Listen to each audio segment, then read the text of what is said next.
आदि माया कीनी चतुराई, झूठी बाजी पिंड दिखाई, अवगति रचना रची अंड माही, ताका प्रतिबिंब डाला है। अब क्या कह रहे हैं? अरे शब्द विहंगम चाल हमारी, मेरी विहंगम चाल है। कोई ये ना सोचे कि पहले ब्रह्मा जी का निवास आएगा, फिर विष्णु जी में जाएंगे, फिर शंकर जी के निवास में जाएंगे। ऐसी चाल मेरी नहीं है, हमारी सीधी फ्लाइट वाली चाल है। शब्द विहंगम चाल हमारी, कहें कबीर सतगुरुदई ताली। खुले कपाट शब्द जनकारी, और पिंड अंड के पार सो देश हमारा है। जब तक हमें विहंगम चाल का गुरु नहीं मिल गया, तब तक हमें सतगुरु नहीं मिला। विहंगम चाल होता है सीधे यहां से वहां, बीच में कोई स्टॉपेज नहीं, इसी को विहंगम चाल कहते हैं। और विहंगम चाल हमें क्या करता है? हमारी चल अवस्था को अचल कर देता है। अध्याय 2 24वां श्लोक। हे अर्जुन, जीव अचल नहीं है, जीव चलता है, लेकिन आत्मा अचल है।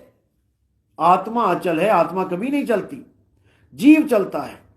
इसी को गरीबदास जी कह रहे हैं, सतगुरु के लक्षण कहूं अचल विहंगम चाल, हम अमरापुर ले गए ज्ञान सबद सरघाल। किसने सुनी है वाणी? कभी ये वाणी सुनी किसी ने? आपने सुनी है। वाणी में इतना गहरा रहस्य है कि आप सोच भी नहीं सकते वाणी कह क्या रही है। तोते की तरह रट तो लोगे इसको, लेकिन इसके अंदर जो सार निकालोगे ना तो जमीन खिसक जाएगी पैरों के नीचे से। वाणी कह रही है सतगुरु के लक्षण कहूं। इस दुनिया में हजारों गुरु बैठे हैं, लाखों गुरु बैठे हैं भरमाने के लिए, लेकिन सतगुरु का लक्षण क्या है? सतगुरु के लक्षण कहूं अचल विहंगम चाल, यानी जो तुम भाग रहे हो, मैं सतलोक जाऊंगा, मैं ब्रह्मलोक जाऊंगा, मैं शिवलोक जाऊंगा, तुम्हारी ये जो मन की दौड़ है इसको अचल कर देता है सतगुरु। और विहंगम चाल से, ये नहीं कि 4-5 लोग क्रॉस करके जाओगे तुम अपने घर, सीधे हवाई जहाज जैसे सीधे रॉकेट होता है ना, मंगल ग्रह के लिए छोड़ दिया, अब बीच में कितने भी ग्रह व्रह आते रहे वो ना रुकता कहीं भी, जो उसको निशाना मिल गया वही पहुंचेगा। इसी को बोला निशाना कोई मारे संत सुजान, निशाना मारेगा वो सीधा और सीधे धुर को पहुंचेगा। उसी धुर तक पहुंचना ही विहंगम चाल है। यानी पक्षी सीधे देखता है कि मुझे वहां जाना है आसमान में और सीधी उड़ारी मारता है, इसको कहते हैं विहंगम चाल।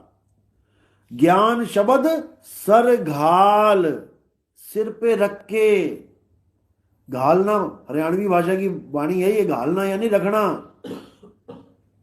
तो कह रहे हैं जो लोग ज्ञान हमें दे रहे हैं, शब्द दे रहे हैं, कोई कान में दे रहा है, कोई सांस में दे रहा है, कहता मेरा शब्द तो मेरे सिर के ऊपर रख दिया गुरु ने ले जाके, हम अमरापुर ले गए ज्ञान शब्द सर घाल।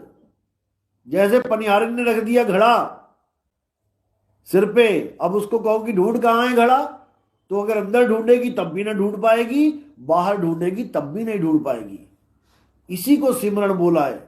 अरे सुमिरन की सुध यूं रहे ज्यों गागर पनिहार, और बोले डोले सुरत में कहें कबीर विचार। ऐसे सिमरन चलेगा तुम्हारा, ना आंखें बंद करनी पड़ेंगी, ना कान बंद करने पड़ेंगे।